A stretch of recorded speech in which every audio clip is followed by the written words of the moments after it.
I was in the middle of boarding a flight to Zurich, surrounded by the quiet bustle of first-class travelers and polished airport announcements, when my phone buzzed. The screen lit up with her name. Just the sight of it used to make me smile reflexively, like muscle memory tied to better days. But that morning, something was off. My stomach twisted before I even answered. Maybe it was intuition. Maybe it was the way her name didn't sit right on my screen anymore. "Hey, you might want to sit down," she said. There was no warmth in her voice. No nervous giggle. No apology. Just flat delivery. Almost as if she was reading off a script she'd practiced in front of a mirror. I was halfway through the boarding tunnel when I froze. I stepped aside, letting others pass, the weight of her tone sinking in before the words even landed. "I sold the farmhouse," she said. I didn't respond. Couldn't. My mouth was open, but the words got stuck somewhere between disbelief and rising nausea. "For 1 million, she added, like she was giving me a discount on a pair of shoes. 1 million, I finally managed to say. "It's worth 9. Yeah, but Ray needed the capital for his fitness app, and you never really did anything with the place anyway." Ray. The name hit me like a low blow to the ribs. I leaned against the wall of the jetway, my boarding pass crumpling in my hand. "You mean your trainer?" I asked, my voice low and deadly calm. She hesitated. Just for a second. That was all I needed. "He's more than that," she finally said. "He believes in me. In us. He needed a partner." I hung up, not because I didn't have more to say, but because if I had said it, I might have screamed, might have cursed, might have lost the last shred of composure I had left in a public airport. Instead, I turned around. I walked straight to the airline desk and canceled my flight to Zurich. I was supposed to speak at the Global Agricultural Summit. I was going to unveil a hybrid irrigation model I'd spent 5 years developing. But in that moment, none of it mattered. The only thing that mattered was getting home. The drive from the airport back to the estate took 4 hours. Every mile I drove, I replayed her words in my head like a bad song I couldn't shut off. "He needed it more than you." That line kept echoing, not just because of its cruelty, but because of its arrogance. As if she truly believed she could take what generations had built and hand it over to some clown in gym shorts because she felt inspired. I wasn't even surprised about Ray. I'd seen the signs. Too many sessions that ran late. Too many weekend retreats that had nothing to do with wellness. I had chosen to look the other way, trusting the illusion because it was easier than facing the truth. I let the lie sit in our home like a ghost, silent but present. That was my mistake. But this was something else. This wasn't just infidelity. This was theft. Betrayal wrapped in casual conversation, sealed with a smug sense of entitlement. She thought she was playing chess, and that I was too naive to see the board. But what she didn't know, what she had never bothered to understand, was that the farmhouse she sold wasn't even the real one. By the time I reached the estate gates, the sky had turned a soft gray. Rain threatened in the distance, but hadn't fallen yet. I paused at the entrance and looked up at the wrought iron sign. Tolliver Acres. My grandfather's name. His legacy. Our legacy.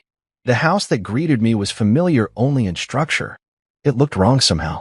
Different. Like someone had tried to stage it for a magazine cover and failed miserably. Cheap paint-covered old brick. New furniture sat awkwardly in a house that once breathed history and purpose. They'd changed the drapes. Swapped out the light fixtures. Even the smell was different, artificial, hollow. But I didn't rage. I didn't cry. I didn't even ask who had moved in. Because I already knew. The moment she told me what she'd done, I knew she had sold the guest house. The replica. The one I had renovated a decade ago as a distraction project when I was recovering from back surgery. The one tourists came to for weekend retreats. It was a mock-up, a facade. The real farmhouse, the one passed down by my grandfather, had been relocated years ago. She sold a shell. I stood there on the gravel path and let that irony sink in. She thought she had stripped me of everything. She thought she had gutted me to fund her boyfriend's startup dreams. But all she'd done was pawn off an empty set piece, thinking it was the crown jewel. And that's when I laughed. Not a bitter, broken laugh. A real one. Quiet. Clean. I laughed because she had no idea what she'd actually done. She had no idea how much worse she had made it for herself. Because now I wasn't just angry, I was focused. I turned my back on the faux farmhouse and made my way to the real one. It sat hidden beyond the orchard, tucked behind an old ironwood grove and wrapped in the same white brick my grandfather laid himself in the 1940s. I'd moved it there out of sentiment and strategy. I'd preserved it down to the nail. That was the heart of the estate, and it was untouched. I lit the fireplace and sat in the old wooden chair by the window. I thought about the 10 years I gave to her, the trust, the compromises, the way I used to bring her here when we were first dating, showing her the fields, the soil, the sunsets. I thought she understood what it meant to be part of something older than money, something rooted in time. But I was wrong. The woman I married would have protected this place with her life. The woman she became sold it for a boyfriend's business idea built on protein powders and shallow dreams. I poured myself a drink and watched the fire glow against the stone. I wasn't going to retaliate with anger. That's what she expected.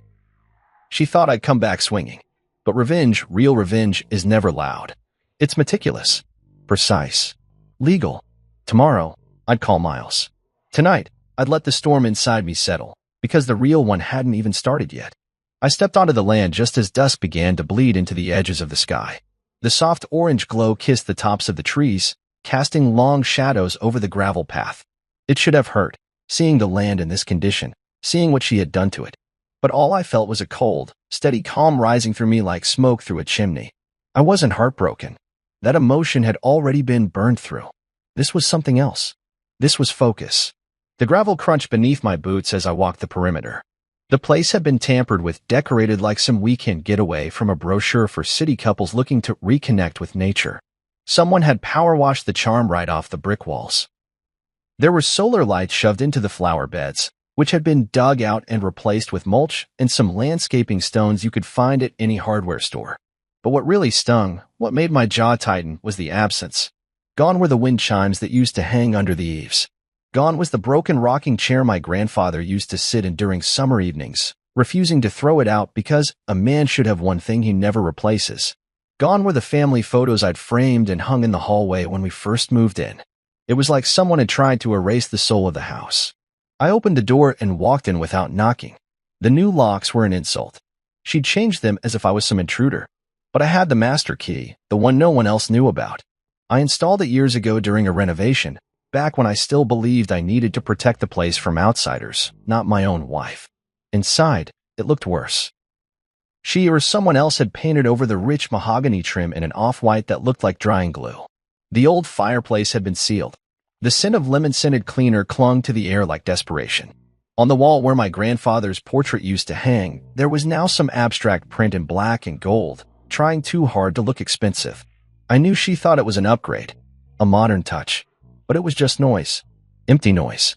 I walked through the rooms like a ghost. I stopped in the kitchen, where we used to have coffee on Sunday mornings, where she once burned pancakes so badly we had to eat them with spoons. I stood in the hallway, where I used to find her humming to herself as she reorganized the bookshelf for the 5th time. I remembered the smell of fresh apples in September, the muddy boots we used to leave by the back door after harvest walks. None of that was here anymore. And yet, the pain didn't come. Because here's the part she didn't know. What no one knew, really. This house, this shell, it wasn't the real farmhouse. Not anymore. The real one, the one with history in its walls and blood in its bricks, was tucked away on the far side of the estate, across the willow-lined creek. I had moved it years ago, slowly, brick by brick, board by board, to protect it. I restored the replica for tourist retreats and business guests, letting this fake version soak up the attention while the real home slept in peace behind a veil of trees and tradition. This house, what she sold, was a decoy. She had no idea. I knelt down near the fireplace and pulled up a floorboard I had hollowed out years ago. Inside was a sealed envelope containing the original deed, clearly marked, signed, and notarized, with coordinates and descriptions pointing to the real farmhouse. There was also a letter from my grandfather, one I'd kept sealed until now. I broke it open and read it under the fading light. If you're reading this, it means the house has become a target. We build things in this family not for comfort, but for legacy. If someone tries to take that from you, let them think they've succeeded. The land remembers. And so do we. I closed the letter, set it back in the hollow, and sealed the board again. A deep breath escaped my chest, something between a sigh and a slow release of everything I'd held in since that call at the airport. Outside, the wind started to pick up, rustling the fields that had been left unattended. Weeds were creeping in along the edges. Tools were rusting on the side of the barn. The irrigation pipes I'd spent months designing sat in disrepair. But I wasn't angry. Not anymore. I was planning. The next step would be legal. This wasn't about emotion now. It was about consequence. It was about reminding her, and Ray, that some legacies don't vanish because someone signs the wrong document. This was about restoration, not just of property, but of pride, of clarity. I walked the perimeter of the land one last time before heading back toward the old growth. As I passed the orchard, I stopped to pick a rotting apple off the ground and crushed it in my hand. The juice ran down my fingers, sticky and sour.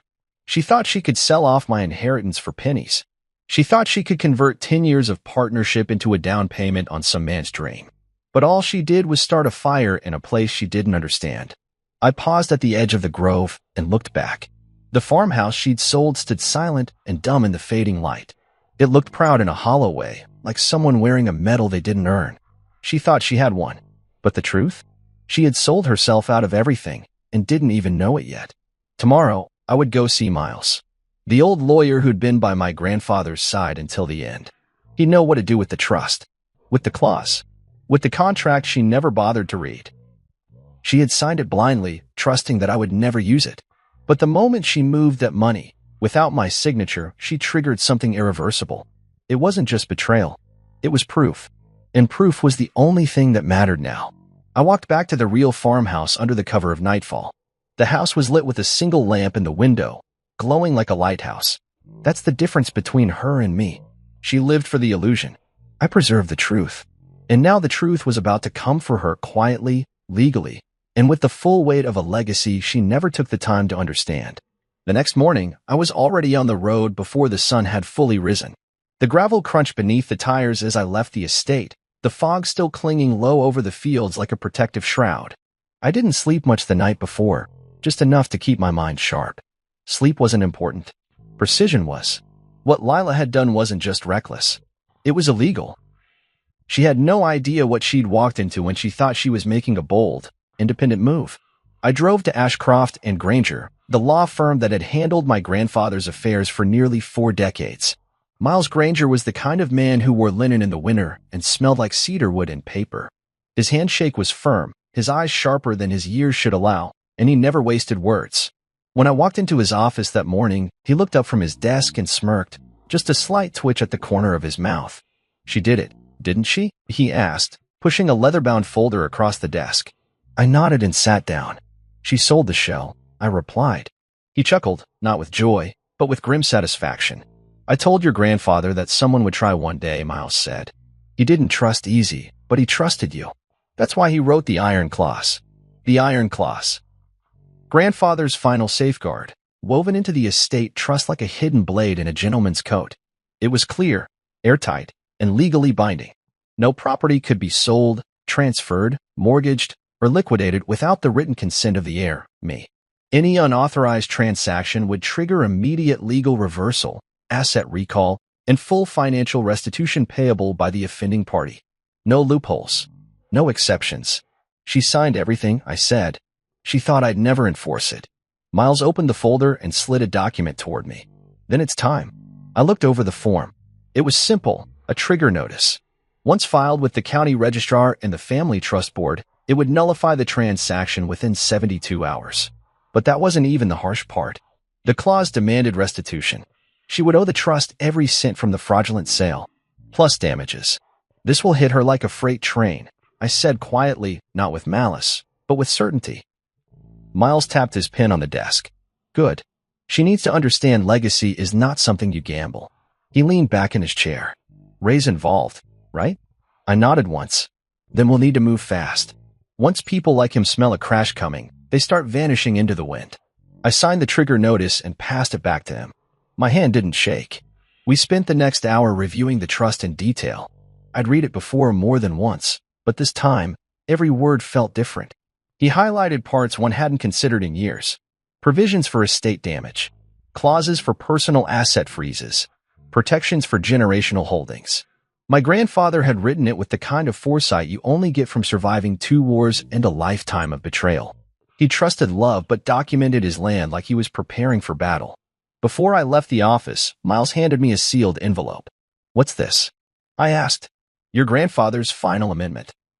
He told me to give it to you if this clause was ever used." I took the envelope and slid it into my coat pocket. My fingers ran across the seal, but I didn't open it. Not yet. When I got back to the estate, the air had shifted. It was crisper, cleaner. Maybe it was just my perspective. I walked straight to the study in the real farmhouse and locked the door. Then I opened my laptop and pulled up the sale records. Lila hadn't just made a foolish move. She had documented it in painful detail. Her signature, her power of attorney claim forged with a digital stamp I never approved. The wire transfer to Ray's startup account. All right there. She thought the world was built on charm and momentum. She never understood that it's really built on paper and precedent. I drafted a legal letter, attached the trigger documents, and sent it to her email. Not a text, not a phone call. A formal communication with violation of estate clause, immediate restitution required, as the subject line. By the time I finished, it was nearly noon. I poured myself a black coffee and took it out to the porch. The field stretched out before me like an old painting, imperfect, weathered, and alive. I sat down and finally opened the envelope Miles had given me. Inside was a single sheet of heavy parchment paper written in my grandfather's unmistakable scrawl. If you're reading this, then the house didn't protect itself. But that's all right, because you did. You're my grandson, not just by blood, but by backbone. Don't let their noise make you doubt your silence. The land belongs to those who endure it, not just inherit it. Forgive where you must, but never forget who tried to erase your name from your own soil. I folded the letter and stared out across the trees. Forgiveness, that part still felt distant. I wasn't sure yet what it would look like. But forgetting? No, that wouldn't happen. Not because I was bitter, but because memory was part of survival. Later that evening, just as the sun started to dip again, I received a reply. Lila. The subject line was empty. The body of the email was short. What the hell is this?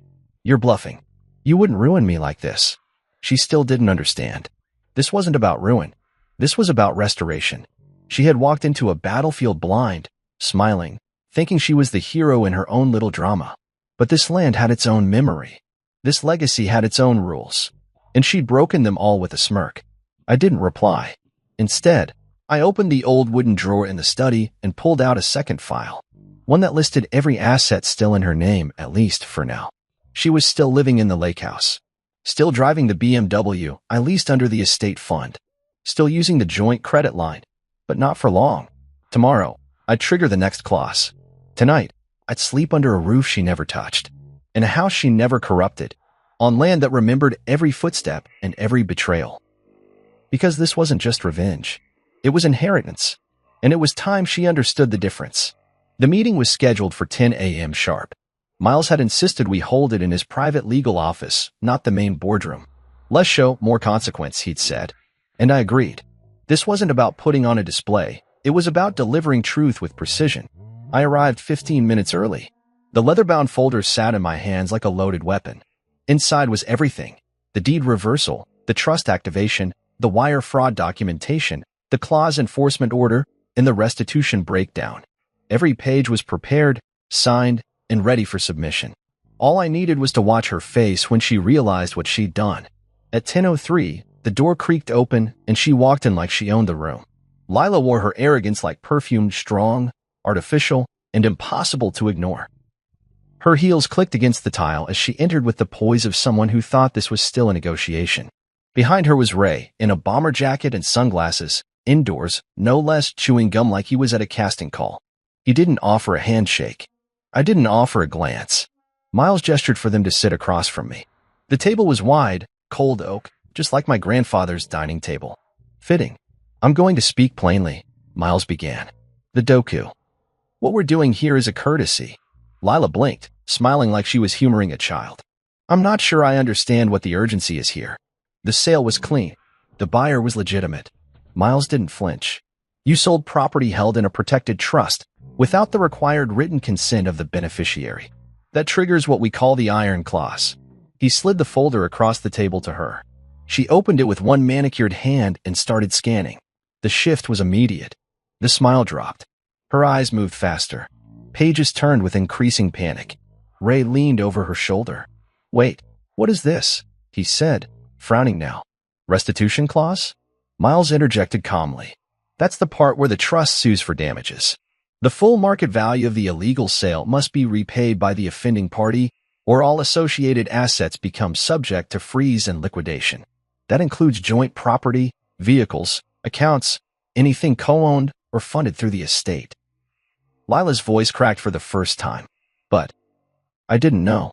I didn't mean. You didn't read, I said, finally speaking. That's not a defense. That's negligence. She turned to me then, fully. You're really going to do this to me? No, I replied, steady as stone. You did this to yourself. Ray laughed, clearly trying to deflect. Man, come on. It's just a house. And we've got bigger plans now anyway. The app is going public. Miles chuckled softly, almost pityingly. You might want to hold off on that press release, Mr. Raymond. The investment funds your company received were tied directly to stolen assets. That makes the transfer fraudulent. A recall has already been filed with the bank, and an injunction is pending with the local court. What the hell does that mean? Ray snapped. It means, I said, turning toward him, you're going to have to explain to your investors why their seed money was funded with stolen property proceeds. Good luck raising capital from behind a desk with no wheels. He stood suddenly. This is harassment. I'll sue. You're welcome to try.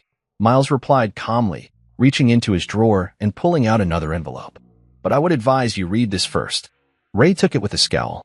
As he flipped through the paperwork, I could see the color drain from his face. Injunctions, fraud implications, wire transfer violations, his name was on every one of them. His signature, time-stamped and traceable. The look in his eyes shifted from arrogance to dread in seconds. Lila, meanwhile, was now whispering to herself as she reread the documents. This can't be real. I didn't know. You can't just freeze everything. I live in that house. I need that car. That's my life. It was, I corrected her. Until you decided to sell mine. You could have warned me, she said bitterly. You could have told me before it got this far. I leaned forward, resting my elbows on the table. You told me. On the phone, that Ray needed the money more than I did. You made your choice. I'm simply honoring it. She slumped back in her chair, the fire now flickering out. Miles waited a beat, then tapped a final document on the table. This is your notification of breach and formal notice of restitution enforcement. If you wish to contest it, you may do so in court, but I assure you, the odds are unfavorable. She didn't move. She just stared at the papers in front of her, like they might rearrange themselves into something more forgiving. But they wouldn't. Ray turned toward her, his tone suddenly cold. You told me this place was yours. I thought it was, she whispered, eyes wide. I stood. That was enough. I had seen what I needed to see. Before I walked out, I looked at her one last time. I didn't do this to punish you. I did this to protect what matters. Something you never cared to understand. She tried to speak, but no words came out. Outside, the air was crisp and bright. I walked to my truck without looking back. Behind me, I heard Ray raise his voice, demanding answers, demanding money. I didn't care. Let them fight it out among themselves now. They built their house of cards. It wasn't my job to hold it up. What mattered was the land. The real land. The one she didn't touch. The one she never valued because she was too busy chasing something shinier. I drove back to the farmhouse in silence, the folder beside me on the passenger seat. The trigger had been pulled. The clause was active. There was no going back now. But I wasn't grieving. I was reclaiming. Back at the estate, I walked the field alone. The wind was stronger now, pushing against me like resistance. But it didn't bother me. I had something stronger. Paperwork. Legacy. Truth. That night, I was sitting in the kitchen of the real farmhouse, a cup of black coffee cooling in my hand, when her name lit up on my phone. I stared at the screen for a moment, watching it buzz on the wooden table. The message preview flashed once. Can we talk? 3 words. Short. Almost innocent. But after everything, they felt like a punchline. I didn't respond right away. Part of me wanted to block her. Another part wanted to ignore her into oblivion. But the bigger part, the one that had survived her betrayal, was curious. Not for her sake, but mine. What could she possibly say now? What story would she spin after watching her illusion crack in front of a lawyer and a man she once vowed to love? So I texted back, come to the farmhouse. The real one. She replied with a single question mark. I didn't elaborate. Let her figure it out. An hour later, her car pulled up the gravel path. She must have driven fast, too fast, because I could hear the tires skid slightly as she parked. When she stepped out, I saw her hesitate. She looked around, confused. This part of the land had been off limits for years. I kept it that way on purpose. She had no idea what was here. To her, it was just an overgrown patch of trees and brush. She never once asked why I insisted on maintaining it alone. Now she would see. She approached slowly, her heels crunching over the gravel, her coat pulled tight against the night chill. When she finally reached the porch, she looked up at me with wide eyes. This is the farmhouse?" she asked, her voice barely above a whisper. I nodded. "The real one." I watched as her eyes moved over the white brick walls, the antique lanterns glowing softly in the dark, the wooden beams hand-carved by my grandfather. Her mouth parted slightly, as if words were forming but couldn't quite push through. "You moved it," she said, stepping slowly onto the porch. "You rebuilt it out here?" "Brick by brick," I answered. "While you were spending weekends in Malibu and wellness retreats in the city, I was out here, preserving what mattered." She looked stunned, not just because of what she saw, but because of what it meant. That the house she sold, the one she thought was the crown jewel, was nothing more than a prop. I stepped aside and let her in. She walked through the doorway like she was stepping into a church, quiet, hesitant, reverent. Her eyes scanned the room, taking in the old armchair, the fireplace, the framed photos still sitting untouched on the mantel. Her fingers grazed the edge of the oak table as she passed, like she was testing if any of it was real. "I thought I knew this land," she said, more to herself than to me. "I thought we were building something here." "No," I said plainly. "You were waiting for it to grow in value so you could cash out." She turned to face me. "That's not fair." "What part isn't?" I asked. "The part where you sold it behind my back? The part where you funded your boyfriend's dream with my legacy? Or the part where you thought you were clever enough to get away with it?" Her face flushed. For a moment, I thought she'd fire back with one of her signature comebacks, the kind she used when we argued about furniture or friends or finances. But this wasn't that version of her. This was something else. Something stripped bare. "I didn't plan it like that," she said finally. "It didn't start that way. I didn't even mean to fall for Ray. I just what?" She looked away. I felt invisible. "You were always working, always obsessed with the land, the trust, the crops. Everything had to be done your grandfather's way. You talked more to your irrigation team than you talked to me. Ray, he made me feel seen. I let that hang in the air. I wasn't going to defend myself. I wasn't going to argue that I worked hard so we could live well, that I kept the legacy intact because someone had to. I wasn't even going to remind her that I'd invited her to be a part of it 100 times before she chose distance over participation." She walked toward the mantel and picked up a photo. Me and grandfather, arms around each other, covered in soil from digging the new water line back in 2011. "He left this to you because he knew you'd protect it," she said quietly. "And I tried to sell it like it was nothing." "You didn't just try," I said. "You did." She put the photo back down and took a deep breath. "Ray's gone. He left the same night you triggered the clause. Said he didn't sign up for drama. His app isn't going anywhere. I haven't heard from him since." I didn't say anything. I didn't need to. She turned to me again. Her voice was softer now. "I didn't love him. I thought I did. I think I just loved the idea of escape, of feeling like someone needed me." "You were needed," I said, "but you wanted worship." Silence settled between us. Heavy, honest. "I've been staying in a motel," she said finally. "My accounts are frozen. My lawyer says I should try to negotiate a settlement." "There's nothing left to negotiate," I said. "You violated the trust." "The house you live in?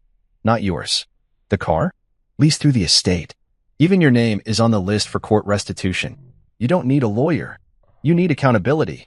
Tears welled in her eyes, but I didn't move. "I'm sorry," she whispered. I nodded. "That's a start." She sat down at the table, her shoulders slumped. The powerful, calculating woman who once stood over me in arguments now looked like someone who had lost her map. "I don't want anything from you," she said. "I just wanted you to know. I get it now. What this place means. What I ruined." I poured her a glass of water and slid it across the table. It wasn't just a house. It was history. She nodded slowly, gripping the glass like it was the only solid thing left in her life. "I should go," she said after a while. I opened the door for her. She paused in the doorway and turned back. "Thank you for not humiliating me," she said. "I didn't need to," I replied. "You did that yourself." She walked out into the night, her silhouette fading into the shadows like a ghost retreating to wherever it came from. I stood there for a while, staring at the spot where she'd sat. The house felt heavier somehow, like it had absorbed everything she said. But it also felt stronger, like the truth had finally settled into the floorboards. I turned off the lights and walked upstairs. She had finally seen the real farmhouse. But more importantly, she had finally seen what she gave up.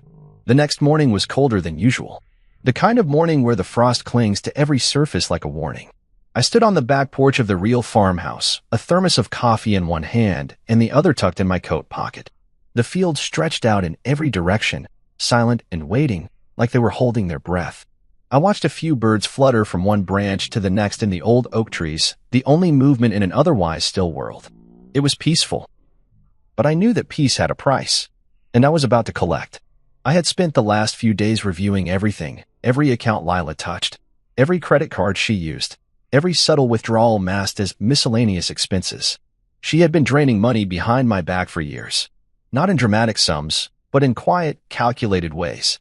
Small transfers to private accounts, new accounts I hadn't even known existed, gifts she bought for friends, but never explained, donations to fitness charities with Ray's name listed on the advisory board, even a small wire labeled business development that had ended up in a shell company. And all of it was mine, my money, my effort, my family's legacy. But that wasn't what hurt the most. What hurt was how easy it had been for her to do it, and how easy it had been for me to miss it. I sat at my desk in the study, the windows open just enough to let the chill keep me awake. In front of me was a binder I'd labeled withdrawals, unapproved. Each page told a story of betrayal. Some were petty, some were surgical. All of them were dishonest. By the time the sun had fully risen, I knew what I had to do. There was a second clause, a part of the estate trust buried in legal language and overlooked by almost everyone except Miles, and now me. It was called the fraud clause. It stated that if a legal spouse committed financial misconduct, defined as theft, unauthorized asset liquidation, or fraudulent transactions, they forfeited all access to jointly owned assets until a full investigation by the Family Trust Board concluded. But the real blow? The clause also authorized the trust to immediately lock or reassign all estate-related holdings to the original heir. Everything. The house Lila was still technically squatting in. The car registered under her name. Even the passive investments she'd been benefiting from for years, dividends from land leases, profits from the Vineyard Partnership, trust fund interest accounts. They could all be seized, reassigned, or frozen with a single court submission. And today, I would pull that lever. I met Miles at his office by 10 a.m. sharp. He was already waiting, tie loosened slightly, glasses perched on his nose as he reviewed the file I'd sent him the night before. She skimmed more than I expected, he said, flipping through the binder. But you documented it well. This is more than enough. I want to trigger the fraud clause, I said. All of it. He looked up at me. Are you sure? Yes. He nodded. Then let's get to work. We spent the next few hours preparing the formal filings, statements, affidavits, transfer requests. I signed where needed. He notarized where required. By noon, it was done. All we need to do is deliver this packet to the county clerk and the trust board office, he said. After that, she's locked out. And so, by 2 p.m., the trigger was pulled. It didn't take long for the consequences to unfold. At 3:47 p.m., I got a call from the local sheriff's office. They'd been dispatched to her address to deliver the notice of eviction and asset freeze. No drama, they said. She answered the door, confused, tried to argue, but when they handed her the envelope, she went silent. Signed for it. Then stepped back inside and shut the door. At 4:22, she tried to access the joint account. Denied. At 4:29, her card was declined at a boutique she frequented downtown. The owner, who also happened to be the cousin of one of my ranch managers, texted me personally. Your wife tried to use a frozen card. Looked shaken. Didn't make a scene, though. At 5:02, my phone rang again. It was her. I stared at the screen. Let it ring twice. Then picked up. You froze everything, she said, voice sharp and breathless. I triggered the clause. I replied evenly. You activated it the moment you started taking what wasn't yours. You can't do this, she hissed. I have nowhere to go. You had a house, I said. You sold it. You had savings. You drained them. You had a marriage. You threw it away. Her voice cracked. I didn't know it would come to this. You didn't care where it would go, as long as it got you what you wanted. She was quiet for a beat. Then, Ray's gone. Everyone's gone. I'm not surprised, I said. People like him only stick around when there's something to take. You're not even angry, she said, almost in disbelief. You sound like you're reading from a script. I'm past anger, I replied. Anger was last week. This is something different. This is clarity. Silence. Then, softly, what happens now? Now, I said, leaning back in my chair. Now you live with the choices you made. And I rebuild what you tried to destroy. She hung up. No screaming. No begging.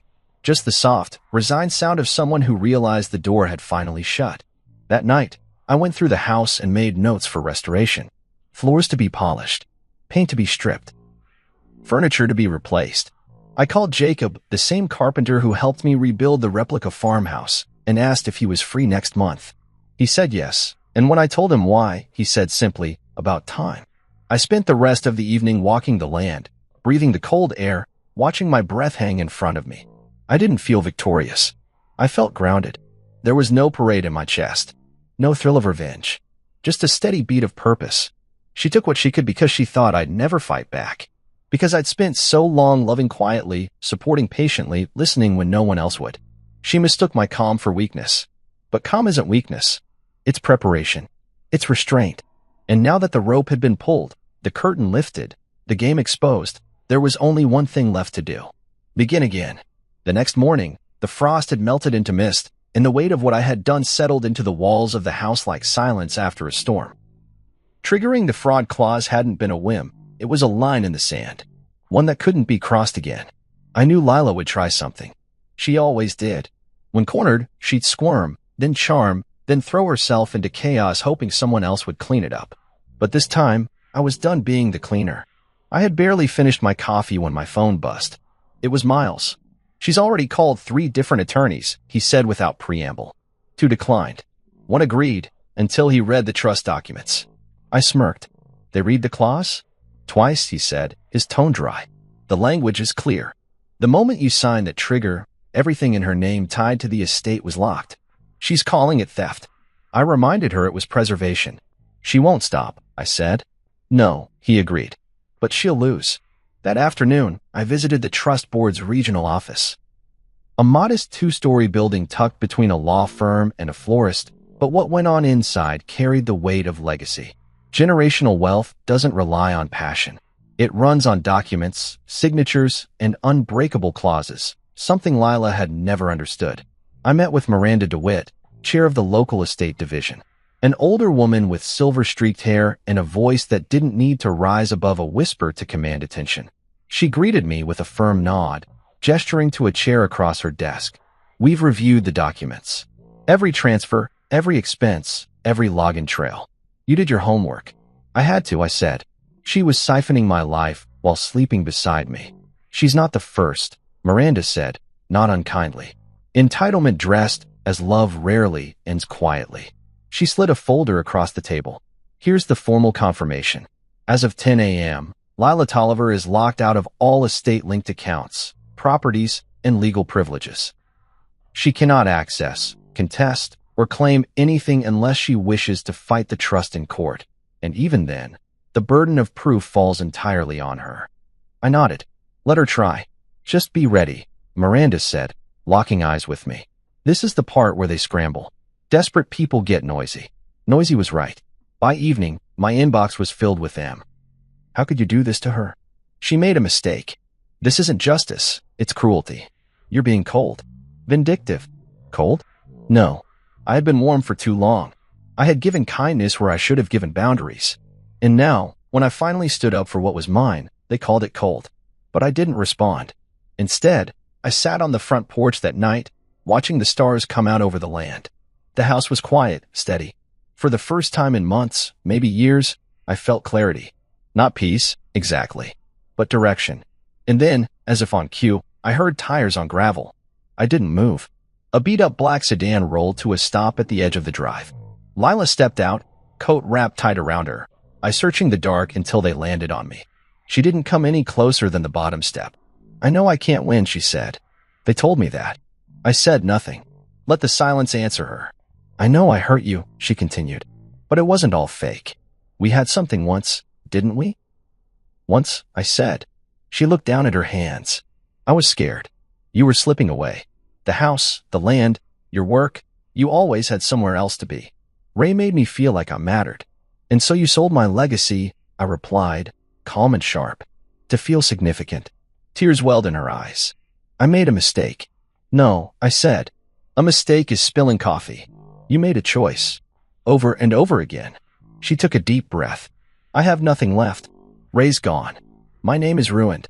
My friends don't return my calls. My mom's cut me off. I don't even have an apartment now. You had a home, I said. You burned it. She stood there a moment longer. Then, with trembling fingers, she reached into her coat and pulled out a crumpled envelope. What's that? My confession, she said. A statement, detailing everything. The transfers. The app scam. The forged signature. I wrote it for the trust board. For you. I stood slowly, walked down the steps, and took the envelope. I'll review it, I said. Will that help? It'll decide how you leave this behind, I said plainly. With a whisper or a lawsuit. She laughed bitterly, wiping at her face. Even now, you're still controlled. No, I said, turning away. I'm just no longer yours to manipulate. She got in her car and drove off without another word. Back inside, I opened the letter. It was sloppily written, but it was honest. She admitted to every transaction, every lie, every meeting with Ray. She even included dates, account names, and descriptions of when she started feeling like stealing felt safer than asking. I handed it to Miles the next morning. He read it silently. We'll keep this. Could save us weeks of litigation. Use it as leverage, I said. Not to punish her. Just to end this clean. He nodded. By Friday, the trust board sent their final notice. In exchange for the signed confession and permanent forfeiture of all estate claims, they would spare her from court. She would not face criminal prosecution, but she would be legally barred from any future claims, assets, or public statements about the trust, me, or the estate. It was done. The trap had been sprung, not with anger, not with shouting, but with truth. She fell in slowly, and now she couldn't climb back out. I spent that evening back on the land, watching the wind ripple across the wheat like the surface of a lake. I felt lighter. Not happy, but lighter. Because justice isn't always loud. Sometimes it's quiet, like soil settling after the rain. The farmhouse stood tall again. It had taken weeks of planning, hiring, lifting, and rebuilding, but the soul of the estate had started to breathe again. There was something sacred about restoring something that had been damaged, not just the land, but myself too. The truth is, when Lila betrayed me, she didn't just sell a property. She tried to erase years of devotion, decades of labor, generations of sacrifice. But the roots of this place ran deeper than her reach. The front porch had been sanded and stained anew. The paint peeled by the sun and years of storms was replaced with a clean coat of whitewash, just like my grandfather had done every spring. The weather vane creaked slightly in the breeze, its rust now scrubbed clean. Inside, I'd removed the last traces of her. Every framed photo that once held our smiles together had been boxed away. The kitchen no longer smelled like citrus cleaner and artificial candles. It smelled like cinnamon, sawdust, and fresh brewed coffee again. But the biggest restoration wasn't the structure. It was the silence. Good silence. The kind that didn't ache. The kind that let you hear your own thoughts without flinching. One by one, I'd called back the people who once made this land thrive. Raul, the groundskeeper, who had left when Lila restructured operations and replaced him with a landscaping app. MS. Delaney, the seasonal cook who used to prepare fresh pies for tour guests, let go with no warning. Even Carter, the farmhand who used to repair fences and run the harvest trucks, I found him 2 towns over, working at a car wash. When I asked him to return, he cried. We rebuilt, quietly. No press. No ribbon-cutting ceremony. Just people who cared about the land coming back to do what they did best. I doubled their pay, set up housing allowances, reopened the old guest barn and turned it into a community workspace. If Lila had tried to turn this estate into a cash grab, I would turn it into something better, stronger, not just on paper, but in purpose. The crops were next. Most of the fields had been left to rot. Irrigation lines clogged, fencing down, the soil compacted and tired. But we worked it back to life. We cleared the overgrowth, tested the nutrients, brought in livestock rotation to aerate the dirt. For weeks, I came home with sore legs, blisters, and dirt under my nails. And it felt good, because it was mine, earned, preserved. One evening, Just as the sun dipped behind the hill and painted everything in gold, I stood at the edge of the northern field and watched the workers pack up. Raoul gave me a thumbs up from the tractor. Carter shouted something about beer. I waved and promised I'd bring cold ones tomorrow. Then I heard footsteps behind me. Not rushed.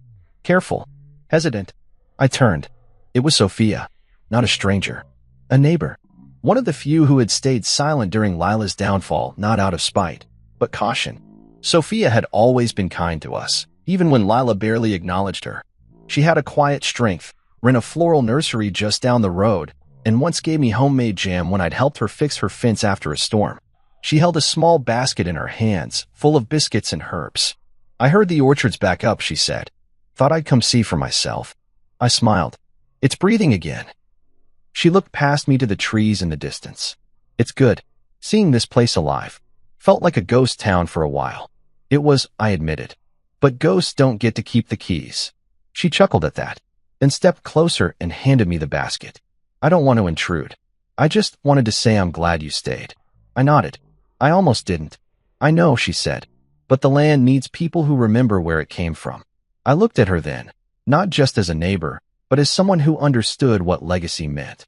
And I realized how rare that was. Thank you, I said, more sincerely than I'd said anything in a long while. She left not long after. But that moment stayed with me. Because rebuilding wasn't just about structures or soil. It was about people, community, trust, not just in others, but in yourself again. I spent that night in the old reading room, the fire crackling in the hearth. The house creaked in familiar places, not because it was falling apart, but because it was settling, like an old soul stretching its limbs after a long sleep. I pulled out the old ledger my grandfather had used to track crop cycles. Inside were notes from decades ago, pencil-scrawled margins about weather patterns, planting predictions, even reminders to talk to the chickens more. They seemed tense. One entry stood out. If the land ever falls into the wrong hands, remember this. It doesn't die. It waits. For someone worthy. Someone patient. Someone who listens. I ran my fingers over the ink. It hadn't died. And I had waited. And now, I was listening. In the following weeks, the estate began to bloom. Not just the trees and crops, but the spirit of the place. People began showing up again. Old friends. Former business partners who had once written me off after Lila's betrayal. Some apologized. Most didn't. And that was fine. Because I wasn't bitter. I was better. Even Lila, for all the destruction she left behind, had given me something. Perspective. She taught me how blind trust can be a trap. How silence isn't always kindness. How love, when left untended, becomes entitlement. But more than anything, she taught me how to start again. By month's end, the estate had a new name. Not Tolliver Acres anymore. That name was gone with her. I renamed it Red Hill Farm, a nod to the clay-rich soil that stained your boots when the rain came heavy. Honest, strong, unmistakable. I had new signage carved from oak, installed at the front gate with care. Sophia was the first to see it. She smiled. Looks good. It feels right, I said. And it did. Because I wasn't restoring what had been lost. I was building something new, with the bones of the past, yes, but for a future no one could steal again. 2 months had passed since I triggered the final clause. 2 months since the silence on my land had changed from suffocating to sacred. Each sunrise felt earned. Each small victory. A patch of revived soil, a restored barn beam, the return of a seasonal worker was no longer a bandage over pain, but a brick laid into something permanent. But there was still one thread left untied. Not legal, not financial, personal. Lila's attorney reached out through official channels with a settlement proposal. I'd been expecting it. It was written in that half-apologetic, half-cautious tone that lawyers use when their clients have finally run out of cards to play. The letter admitted that Lila could not challenge the trust, not legally, not ethically. Her confession had made sure of that. She had no grounds left. No loophole. No defense. What she wanted now, apparently, was dignity. Her lawyer called it a graceful exit. The offer was simple. If I agreed to a formal settlement outside of court, she would sign over all remaining property and assets tied to the trust, issue a public statement acknowledging her misconduct, and never attempt to contact or interfere with the estate again. In return, I would cover her legal fees and not pursue public litigation. It was, objectively, a good deal. Clean. Efficient. Final. But I wasn't interested in final. I was interested in understanding. So I agreed to the terms, but added one condition of my own. She had to come in person and sign it. No digital signature. No courier. No evasions. Face to face. The meeting was set for a Thursday afternoon in Miles Granger's office. The same place where she'd once sat beside Ray, smiling, dismissive, confident in her plan. Now, she would return to that same table, alone. I arrived early. Miles poured coffee and said nothing, though the look in his eyes told me he knew this wasn't about closure on paper. 10 minutes past the hour, she arrived. Different. Not dramatically broken or suddenly humbled, but quieter. She wore a black sweater and jeans, her hair pulled back, no makeup, no jewelry. She looked smaller, not in stature, in presence, like someone who had been unraveling thread by thread and only just noticed how bare the spool had become. She nodded at Miles, then looked at me. Hi. I didn't answer. I didn't need to. I just gestured for her to sit. She slid into the chair across from me and opened the folder on the table. Her hands were steady. She flipped through the pages like someone who already knew what she was giving up. I read every line, she said. Twice. You understand what it means? Miles asked. Yes, she said.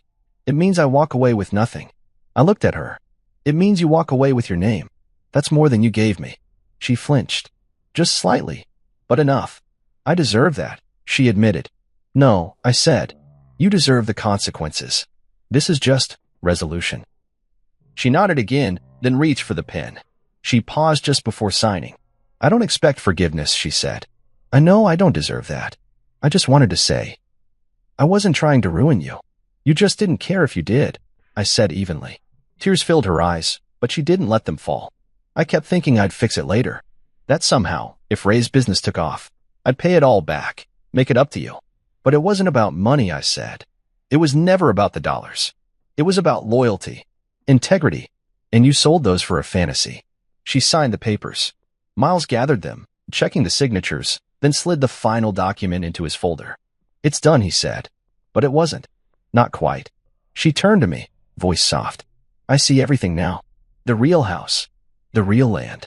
The real you. I didn't see any of it before. I just saw what I thought was holding me back. I didn't respond. Let her speak. I thought power meant control, she continued. But I see now that real power is restraint. You could have destroyed me. Publicly. Legally. But you didn't. No, I said. I let the truth do it. She stood slowly, gathering her coat. Thank you for not dragging my name through the mud. You did that yourself. I replied, not cruelly, just honestly. She lingered at the door for a moment. If you ever need help on the farm, volunteer work, I'd show up. Just to give something back. I shook my head. There's no debt left to pay here. But there's a life out there you still have to live. Go build something real this time. And with that, she left. The silence that followed her exit was different than the one before it. Not tense. Not bitter. Just complete. A chapter finally closed. That evening, I returned to the farmhouse. The porch lights were warm, the house buzzing with the quiet rhythm of a life no longer interrupted by betrayal. I poured a glass of bourbon, stepped outside, and sat in my grandfather's old rocking chair. For years, I'd thought justice was something loud. Courtrooms, accusations, revenge. But I was wrong. Justice, real justice, is quiet. It's choosing not to swing when you're holding the sword. It's letting someone destroy themselves by their own choices. It's knowing you could humiliate them and deciding not to. The next day, I received a delivery. A single envelope. Inside was a check, modest in amount, with a note, to cover my last month in the lake house. I know it doesn't matter, but I wanted to leave one door closed properly. Signed, Lila. I didn't cash it. I didn't even deposit it. I tucked it in the back of the ledger, behind the entries my grandfather once wrote, under the note about talking to the chickens. Because not every gesture needs a transaction. Some are just a period at the end of a long, broken sentence. The morning light spilled through the windows of the real farmhouse like honey, soft and golden, stretching across the wooden floors and warming the air with that familiar glow I hadn't felt in years. It was the kind of light that made you stop mid-step just to breathe it in. I stood in the doorway of the kitchen with a cup of coffee in my hand, watching as the mist rolled off the fields. The land looked alive again, not just green and blooming, but proud, like it knew it had been defended. A year had passed since the call that shattered everything, and I was still here, still standing. But I wasn't the same man who had answered the phone that day at the airport terminal, briefcase in hand, passport tucked in my coat pocket, eyes fixed on a life built around certainty. That man was gone, and in his place stood someone quieter, stronger, and more deliberate. I had learned a lot since then. That love without respect is just dependency dressed up in vows. That silence is not always peace. It's sometimes a warning, and that sometimes the only way to reclaim what's yours is not to fight louder, but to stand still and let the storm run out of breath.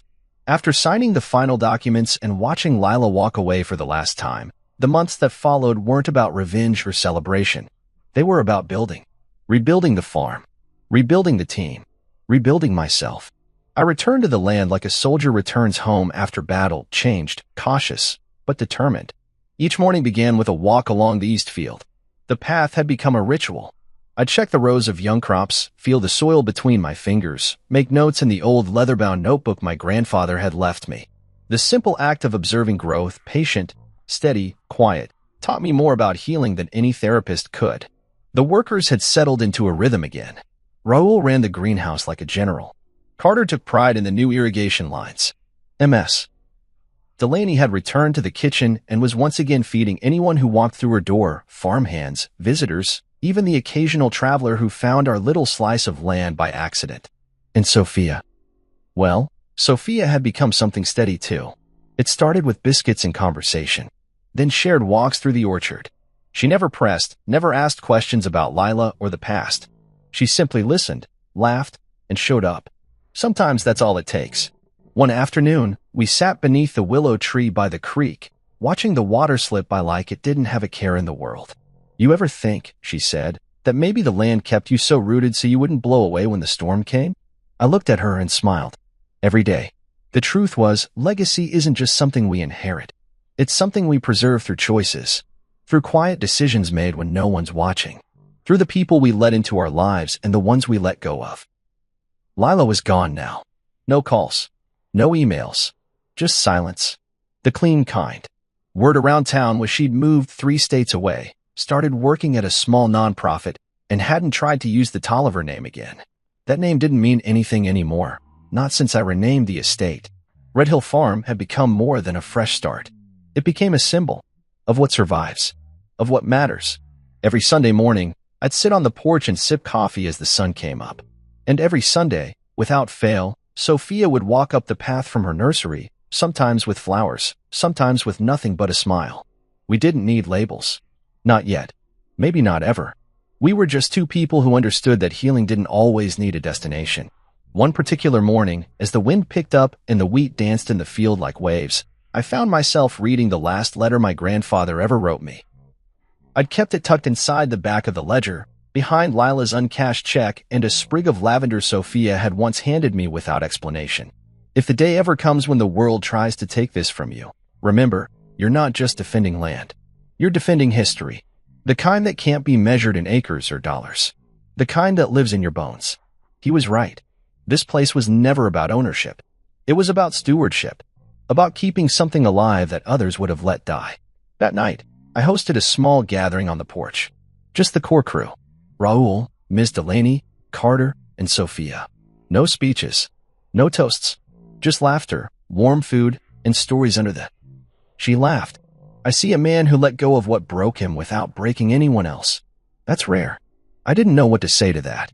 So I just smiled and took another sip of bourbon.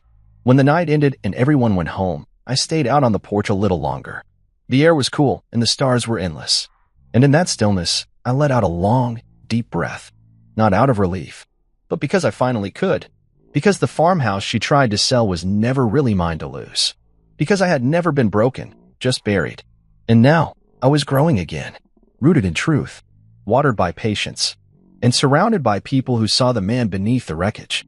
Not a victim, not a fool, but a keeper of something sacred, something that would never be sold again.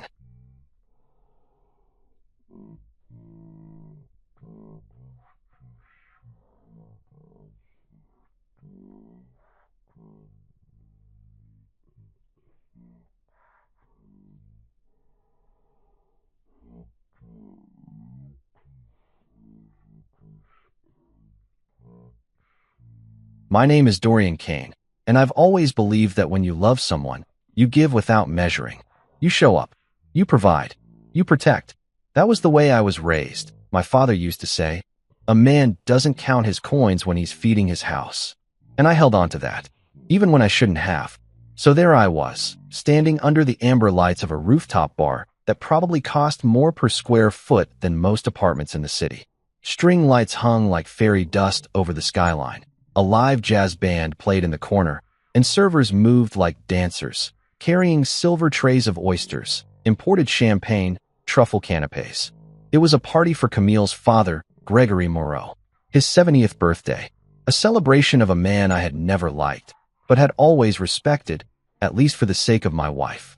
No one introduced me as her husband that night. Not once. I was just Dorian. Not Mr. Kane, not Camille's partner, not the man who had renovated Gregory's country home and covered the last 5 Christmas vacations. Just Dorian. One waiter even mistook me for part of the staff, handed me an empty tray, and asked if I was covering table 9. I didn't even bother correcting him. I smiled and moved along. Everyone around me wore tailored suits and diamond earrings, their laughter rising above the band like arrogant perfume. I stood near the edge, looking out at the skyline, sipping sparkling water while Camille floated from table to table like a hostess, not a wife. Her dress was gold and backless. Her heels clicked with power. She didn't look at me once, not even when she gave a speech. She raised a glass and toasted her father with a dazzling smile, calling him a legend, a leader, the reason she was who she was. People clapped. Some even stood. Then she looked right at me for the first time that night and walked over. Her face was unreadable, cool, rehearsed. In her hand was a black leather folder. I knew what it was before she said a word. "You got this, right?" she said with a little smirk. I took the folder without hesitation, flipped it open. $12,048.83. Itemized. Every bottle of Dom Perignon, every imported Cuban cigar, every tower of foie gras. I could almost hear Gregory's laugh in the background, already moving on to the next toast. "Of course," I said calmly. And I meant it. I wasn't going to make a scene. That's not how I was built. I pulled out my black card and handed it to the waiter. It swiped without issue. Camille didn't even say thank you. She was already turning away before the receipt printed. I stood there, holding the little white paper in my hand, wondering when I had stopped being her husband and started being just her bank. The night carried on. I returned to my corner. I watched, listened, nodded politely when spoken to. I counted the number of people who knew my name, 0. I counted the number of people who saw me, maybe 2. I remember watching Camille walk over to a man near the bar. He was tall, well-groomed, in a burgundy velvet blazer. She touched his arm like they'd known each other for years. That was the moment that burned itself into my memory. The moment she came back, stood right in front of me, and said it without blinking. "You're boring. I want a divorce." Just like that. I didn't even react at first. I thought maybe it was a joke.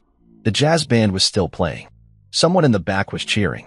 But her eyes didn't waver. They were stone cold. And then came the twist of the knife. "My boyfriend is driving me home." I looked past her. The man at the bar raised his glass in my direction, like we were old friends and on the same joke. My jaw clenched, but my voice never rose. I didn't ask why. I didn't beg. I didn't even flinch. Then Gregory walked over, champagne in hand, red in the face from laughter or liquor or both, and leaned in close. The music muffled behind him. His breath reeked of cigars and entitlement. "You were just a sponsor, son. Always have been," he said with a sneer, then patted me on the chest like I was some retired servant they were finally letting go.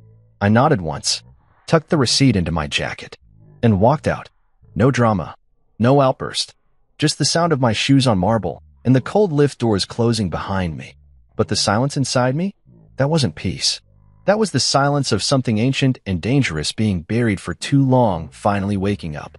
I walked down the street as the night wind cut through my coat, and I kept thinking to myself, so this is how it ends.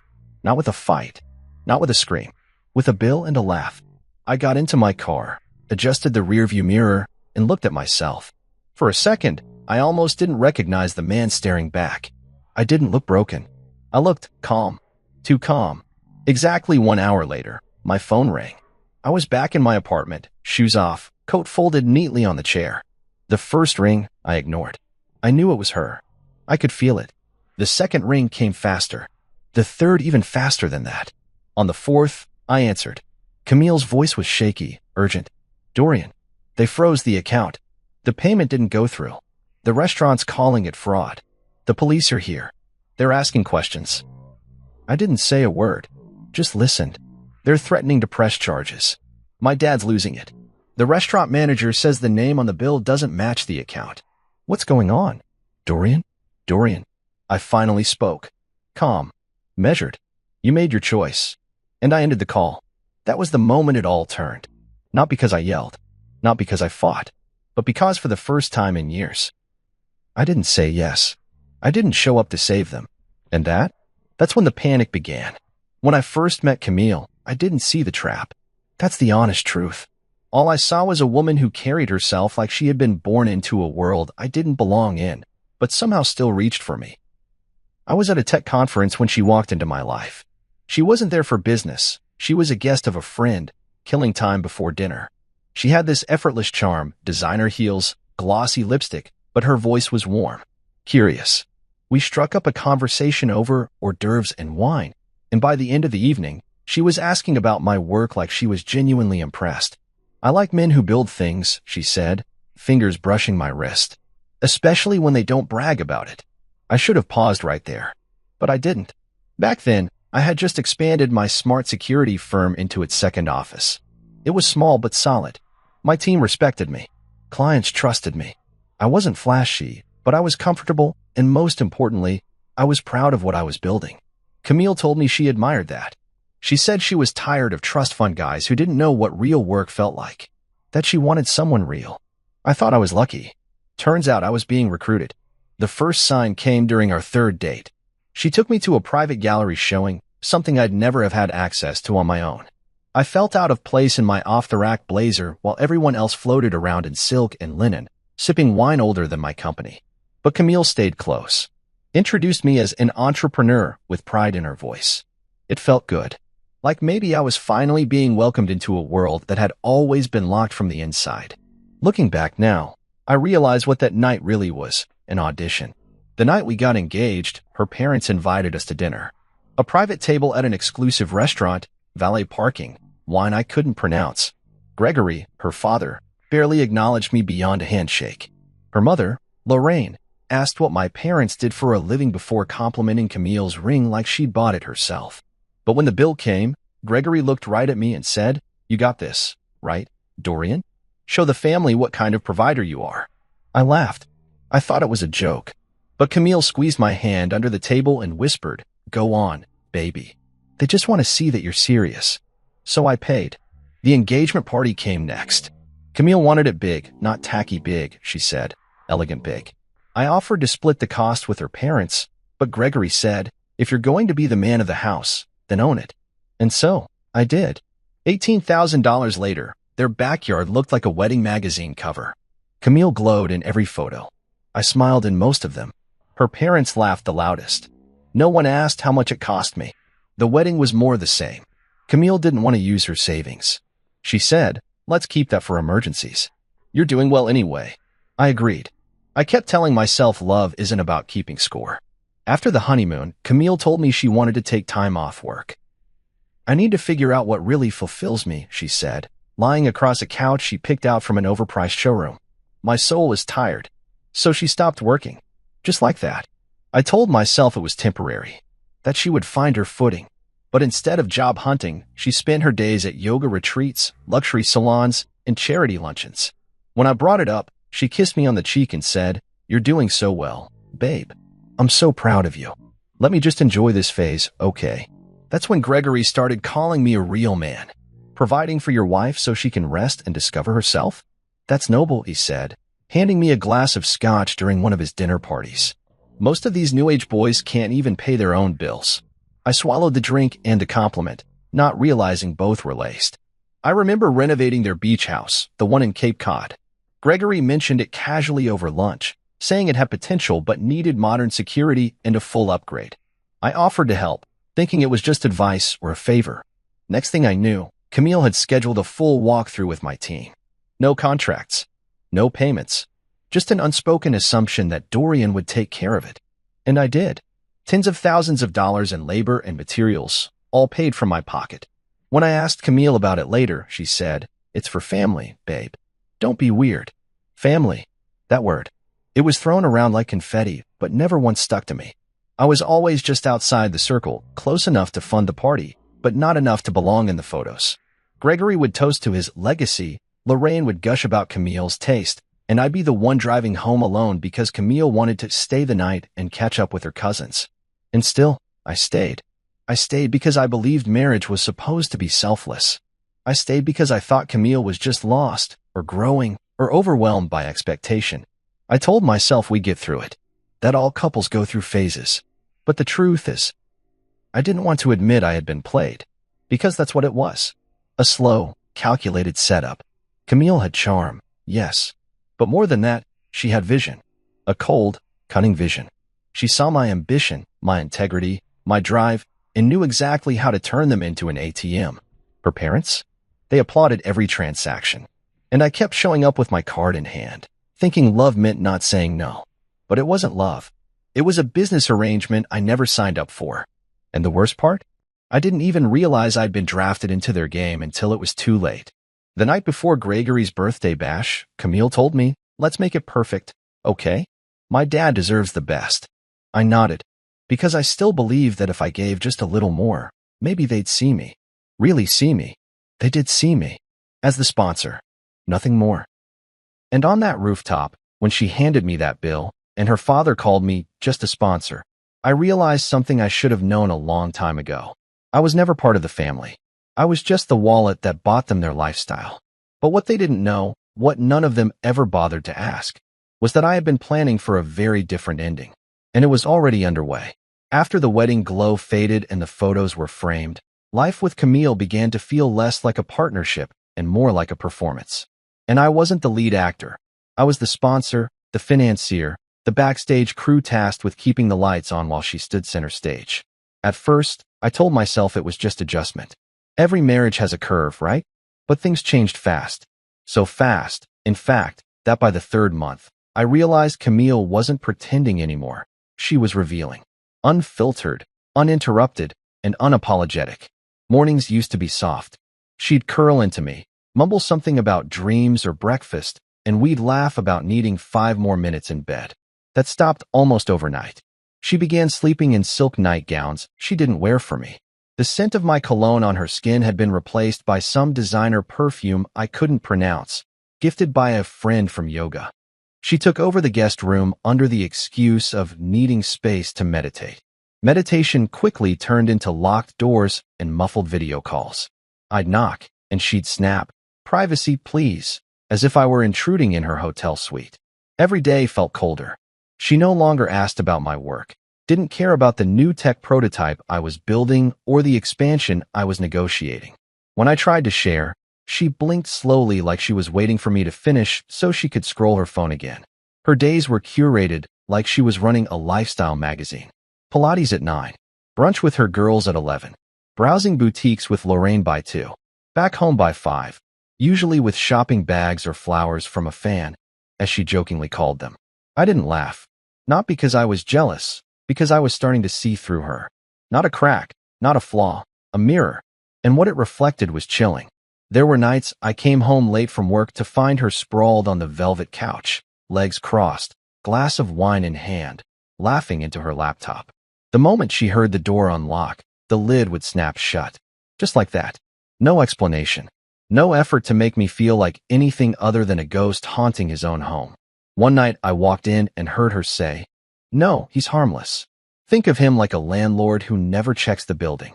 Then she laughed, one of those cold, airy laughs that used to charm me, but now just made my stomach twist. When I stepped into the room, she went silent, smiled like nothing happened, and asked if I'd picked up milk. That was Camille. Sweetness when she needed it, distance when she didn't. The house, once a place of warmth, became a glass cage. Beautiful, clean, loveless. Even the art on the walls started to mock me. Portraits of abstract faces looking the other way, never meeting my eyes. I had designed the place myself. I remembered how excited she'd been when we picked the marble for the kitchen island. Now she didn't cook. The stove stayed cold, The dining room pristine. We were living in a showroom, not a home. Her mother only made things worse. Lorraine visited every other week, breezing in like royalty. She'd kiss Camille on the cheek, glance at me with polite contempt, then start offering unsolicited suggestions about the energy of the home. "You should turn Dorian's office into a Pilates room," she once said, sipping rose before noon. "He can work from the garage. It's more masculine." Camille laughed and said, "That's not a bad idea." I stared at them both. Not one of them blinked. Another time, Lorraine saw me carrying groceries and remarked, "Well, at least you're useful in some way." No smile, just a nod like she was checking a box. I confronted Camille that night. I stood in the hallway, blocking the door as she tried to breeze past me in another silk robe. "Do you even like me anymore?" I asked. She didn't even flinch, just narrowed her eyes like I had asked her if she'd remembered to pay the gardener. "Relax," she said, tossing her hair. "You're stable. That's what you're here for." I felt the floor shift beneath me, but I stayed calm. That word, stable, like I was a bookshelf or a lamp, useful until upgraded. I wasn't a husband to her. I was a credit card with a pulse, a placeholder, the man who looked good enough on paper but boring enough not to matter.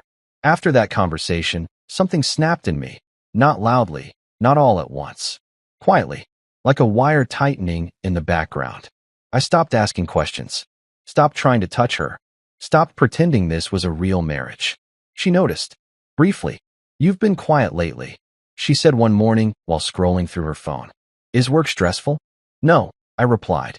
"Everything's crystal clear." She smirked, satisfied. She thought I meant I had made peace with this life.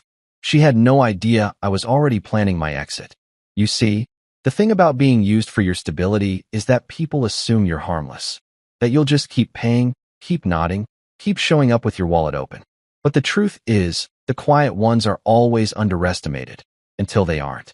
In the weeks that followed, I began keeping notes. Little things. Patterns.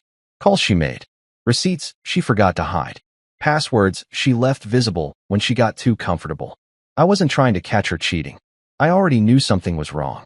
What I was doing was mapping a pattern, building the blueprint of a life I would one day burn down carefully, legally, without ever lifting my voice.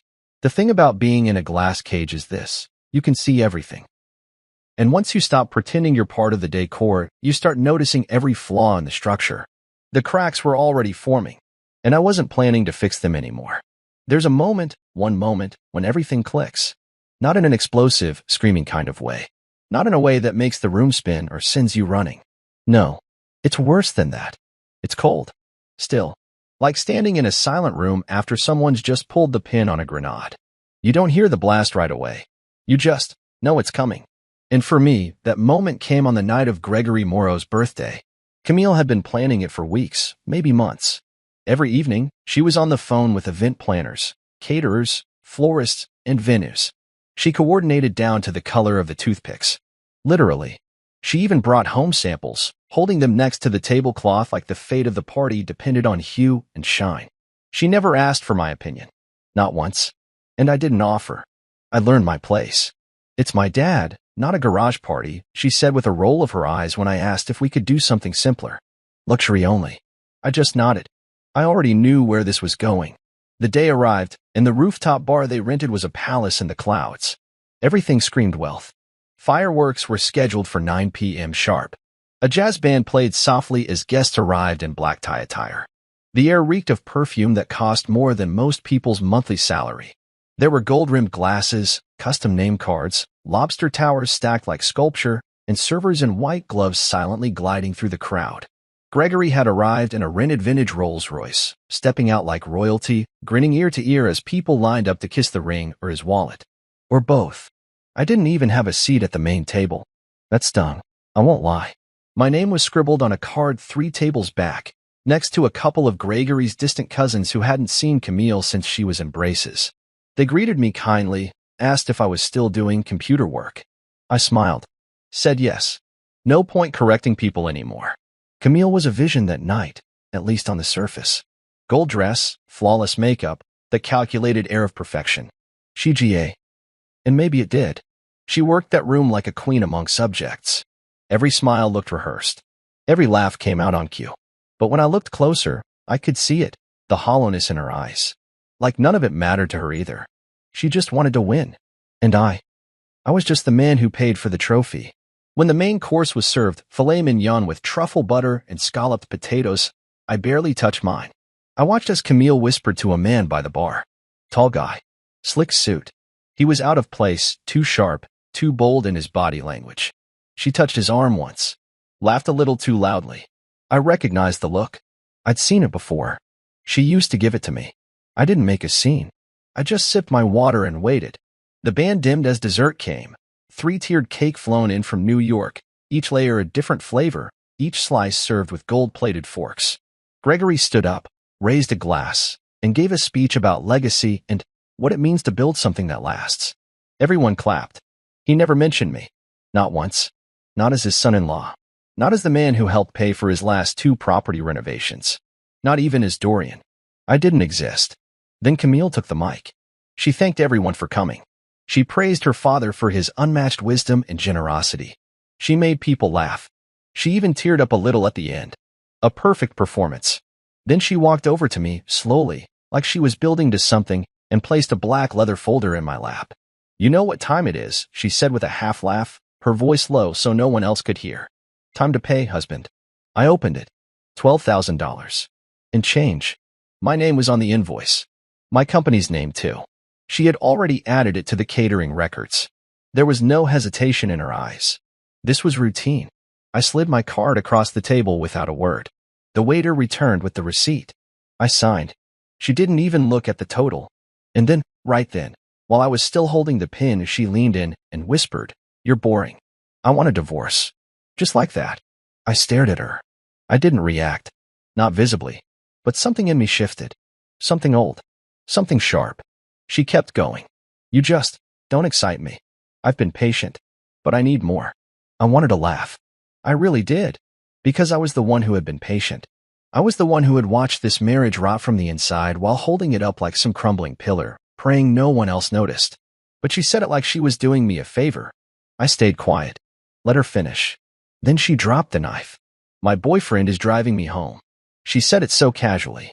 Like she was letting me off the hook for an errand. She gestured toward the man at the bar, the same one she'd been giggling with earlier. He raised his glass, nodded at me. Mocking. Proud. I imagined the two of them laughing about it in the car ride over. Planning how she'd say it. What her facial expression would be. Whether I'd cry. And just when I thought the night couldn't get more surreal, Gregory walked over, clapped me on the shoulder, and leaned in. "You were just the sponsor, son," he said. "Always have been." There it was. The truth. He smiled and turned away before I could respond. But I didn't need to. Because in that moment, surrounded by fireworks, flutes of champagne, and applause, I found the quietest, coldest part of myself. And it wasn't broken. It was ready. I stood up, buttoned my jacket, and walked toward the elevator. No one followed. No one stopped me. I didn't say goodbye. I didn't raise my voice. I didn't even look back. But inside, I made a promise. They thought I was boring. Predictable. Safe. They were about to find out what happens when the man you underestimate the most finally stops playing along. And when I walked into that elevator and the doors closed behind me, I didn't feel like the loser of a scene. I felt like the beginning of a storm. They had no idea. But they would. Exactly 1 hour later. Exactly 1 hour. That's how long it took for the weight of their arrogance to catch up with them. I was back in my apartment by then, quiet space, dim lights, jazz humming from my speakers. I had poured myself a glass of bourbon, not out of celebration or anger, just routine. There was something calming about the stillness after chaos. The eye of the storm, maybe. My suit jacket hung over the arm of the chair. My shoes were lined by the door. I was sitting on the couch with the receipt still in my pocket, untouched. I hadn't even taken off my watch. I just sat there, not thinking, not planning. Just existing. Letting the silence settle around me like fresh snow. Then my phone rang. I didn't move. Just glanced at the screen. Camille. Ignored it. Rang again. Still her. Decline. Third call came not 10 seconds later. I almost laughed at the speed of it. For someone who had just declared she wanted a divorce and left with another man, she was calling like she'd forgotten her keys. The fourth time, I answered. Her voice was different. Gone was the cool, mocking tone from the rooftop. Now it was tight. Breathless. I could hear the panic riding on each syllable. Dorian, she said, like my name was suddenly urgent. You need to fix this. The restaurant, they froze the account. I leaned back against the cushion, letting her speak. I didn't say a word. They said the payment bounced. Something about fraud alerts. The staff locked the doors. They won't let anyone leave. They think we tried to run out on the bill. I stayed quiet. The manager is saying they're calling the police. Dad's screaming. He's threatening to sue the venue. And they're saying your name's on the contract, but the card that paid doesn't match the records. What the hell is happening? Her voice cracked on that last sentence. It was satisfying. I won't lie. I finally spoke. Just one line. You made your choice. Then I hung up. She called back immediately, straight to voicemail. Then Gregory called. I let that one ring until it stopped. Then the boyfriend. His number wasn't saved, but I knew it was him. The message read, "Fix this, or I'll make sure everyone hears about what kind of coward you really are." That was the message that made me smile. They thought they were the puppeteers, pulling strings. What they didn't know, what they never once considered, was that the strings had been in my hands the entire time. See, what Camille didn't understand was that I had stopped being her stable man a long time ago. The moment I saw the shift, when her touch turned cold, her laughter came too easily with others, and her eyes always darted to the door, I started preparing. Quietly, carefully. A month before the party, I opened a holding trust in the name of my firm. Not in my name, not tied to our joint accounts. Every major liquid asset I had, stocks, properties, even my car, was rerouted and retitled. Camille never noticed. She had long stopped looking at spreadsheets, let alone asking where our money came from. Then I rerouted the payment method linked to the credit card she used. The one she thought was our joint spending account. That card was no longer active. The replacement had a transaction limit, a limit that stopped right around $10,000. The party crossed $12,000. And I knew that. I counted on it. It triggered a fraud alert. I had set it that way with the bank. Anytime a large charge came through that wasn't pre-authorized by my private number, it would be flagged, suspended, investigated. Camille, of course, knew none of this. Why would she? I was just the sponsor, the harmless provider, the man in the corner who nodded and paid. The irony was almost poetic. I took another sip of bourbon and sat back. The phone lit up again. This time it was a video call. I let it ring, let it buzz, then finally answered, without saying a word. The camera shook as Camille tried to angle it. She was no longer glowing. Her hair was slightly frizzed, her lipstick smudged. Behind her, Gregory was arguing with a manager in a black suit who looked absolutely done with the night. A uniformed officer stood by the exit, arms folded. "Dorian," she said again, this time more desperate, "please, just call the bank. Tell them it's a mistake. Tell them you authorized it. We're being held here like criminals." I stared at the screen. "You are criminals," I said softly. "Just not in the way you think." Her face twisted. "What the hell does that mean?" "It means," I said, setting my glass down carefully, "this wasn't a mistake. This was the moment you all showed the world exactly who you are. I just let it happen." She blinked, confused, then furious. "You bastard," she spat. "You embarrassed us. You humiliated my father. You." I ended the call.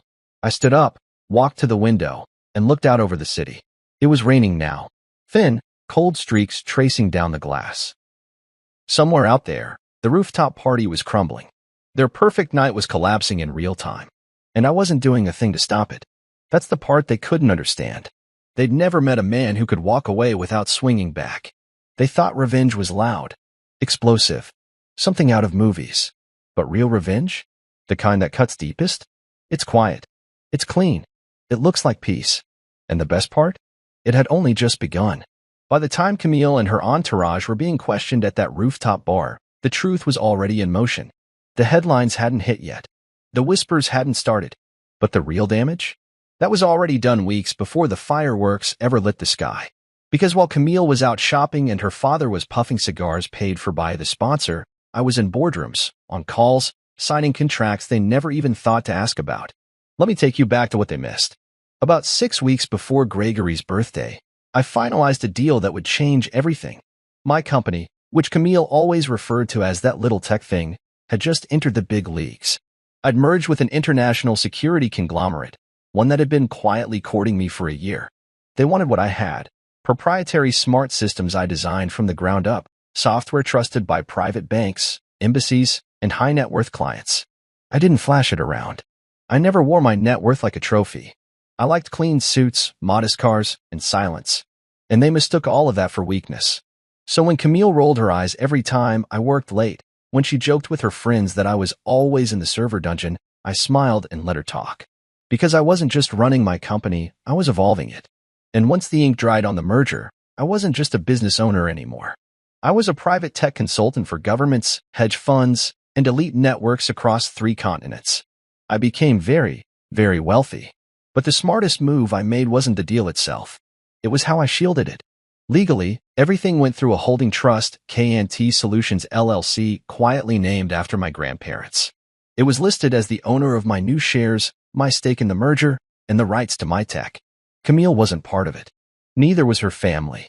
The prenup she once laughed about, calling it just paperwork, turned out to be more than enforceable. It was airtight, and I had followed it to the letter. I also withdrew from our joint accounts, not all at once, not enough to raise suspicion. Just slow movements. Strategic ones. By the time her father's birthday rolled around, those accounts were barely holding enough to cover the champagne. And that was intentional. I knew they'd hit a wall eventually. Camille, in her usual entitled rhythm, had scheduled automatic withdrawals from our joint card for the party venue, the cake, the catering, and more. I've been getting alerts on my phone for weeks. But I didn't stop her. Not yet. I let it pile up. Because I knew how she'd behave. She couldn't help herself. Her confidence had calcified into arrogance. She believed I'd cover the bill without blinking. She didn't even consider that I might let the train crash just to prove a point. That night on the rooftop, when she handed me that bill, so casually, so smugly, I knew exactly what would happen. I knew the card wouldn't clear. I knew the restaurant would trigger a security response. And I knew their family's name would be associated with an incident they couldn't erase. But the real damage didn't come from the money. It came from the footage. One of the waiters had a grudge. I don't know the full backstory, but apparently, Gregory had berated him in the kitchen before the party, called him useless, slapped a tray out of his hands. Camille, of course, laughed. "Don't take it personal," she said. "He's old school." Well, that waiter took it personal. He recorded the entire scene, Camille shoving the bill in my lap, her boring speech, the declaration about her boyfriend, Gregory's smug insult, and posted it on social media. Just a few seconds of video, but it spread like gasoline. Within a day, it had 2 million views. By the end of the week, local news stations were covering it as a viral meltdown. The sponsor husband, they called me. The man who paid for his own humiliation. I didn't say a word to the press. Didn't comment. Didn't react. I let the video speak. And the world did the rest. Camille's influencer image began to crack. Brands pulled out of her collaborations. Her social media went from glossy selfies to silence. She tried to delete the video. It was too late. The internet doesn't forget. But what really shook her was the financial freeze. The vendors began sending notices. The venue threatened legal action. The florist demanded full payment with interest. All charges were linked to her name because she used my card to book them, thinking it still held weight. It didn't. She sent me a voice message the day after the party. I listened to it once. "You humiliated me," she hissed. "You could have just said no. But you let it happen. You let us all fall." I didn't respond. I archived the message. Because the truth was, I didn't let them fall. They climbed up on a house of cards, and I simply walked away. A few days later, Camille showed up at my office.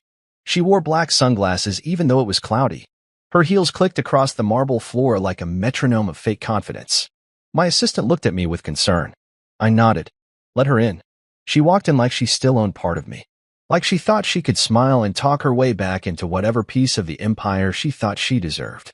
"We can fix this," she said as soon as the door closed. "We just need to tell people we had a fight. That the video was taken out of context. That we're working through it." I let her speak. "We can say the boyfriend thing was a joke. That I was being dramatic. You know how I get," she added with a soft smile. "Everything's just been so stressful lately." I stood, walked to the cabinet, pulled out a manila folder, and handed it to her. She frowned, opened it. Inside were divorce papers. Itemized. Complete. Served. Uncontested. With an additional sheet, security footage. Her and her boyfriend. My house. While I was at work, she stared at the images. Her face drained of all color. You wouldn't." she whispered. I didn't answer. Just walked back to my desk and sat. You ended this, I said calmly. I'm just finishing it. She tried to compose herself, placing the folder down carefully like she was still pretending this was a misunderstanding. But it wasn't. The woman who had once curated every aspect of her image, her marriage, her circle, now stood completely exposed. And all I had to do was stop protecting her. I didn't ruin her. She did that herself. I just made sure there was no way to edit it. Camille tried to recover. Of course she did. People like her always believe the collapse is temporary, that image can fix anything, that charm can erase consequences. But what she didn't realize was that her fall wasn't a stumble. It was a plummet. And there was no one left to catch her. The day after I handed her the divorce papers, she went quiet. For 2 days, not a single message, no calls, no attempts at damage control. Then, on the 3rd day, she appeared at my office again, this time without makeup, without the designer armor, dressed in soft neutrals like she thought humility could be worn like a sweater. I've been thinking, she said quietly. Maybe I rush things. Maybe we rush things. She took a seat across from me without asking and stared down at her hands, as if rehearsing sorrow. I said nothing. Just watched. I was overwhelmed, she continued. The party, my dad, everything, it got to me. I didn't mean any of it. It was the first time she'd ever tried to sound vulnerable. Almost convincing if I hadn't known better. But I knew Camille. I knew her tells. The way her fingers twitched slightly when she lied. The way her eyes flicked sideways to check if her words were landing. This wasn't a woman seeking reconciliation. This was a woman trying to stop the bleeding. I waited. Let the silence press in until she shifted in her chair. I miss us, she added softly. And that's when I reached for the second folder on my desk. Inside were still images, screenshots pulled from my home's internal security system. Footage of her and the boyfriend she had proudly announced at the rooftop party. They weren't just having drinks. They weren't just talking. They were in my bedroom. They were touching things that didn't belong to them. Laughing. Mocking. Taking. I slid the folder across the table. She stared at it. Didn't open it. Go on, I said. Take a look. She hesitated. Then finally flipped it open. The color drained from her face. You installed cameras in the bedroom? She asked, her voice trembling. In every room. Part of my job. Remember? Security systems. You told your friends I was boring. I was just doing what boring men do, protecting what's mine. She looked at the images, then back at me. Her eyes were glassy, her throat tight. You're recording everything? I nodded. Always have. I designed systems for government buildings, Camille. You think I wouldn't safeguard my own home? She sat back, stunned. I could have gone to the police, I continued. Could have filed for criminal trespass, theft, even vandalism. But I didn't. I'm not after revenge. Then what do you want? She asked, barely above a whisper. Nothing, I said. That's the part you never understood. I don't want anything from you. Not your apologies. Not your tears. Not your stories. I just want peace. She looked away, humiliated, and for once, completely exposed. But it didn't stop there. The next week was chaos for her, not me. The video from the rooftop continued to circulate. By now, the public wasn't just laughing, they were dissecting. Memes. Reactions. Think pieces about trophy marriages and financial puppeteering.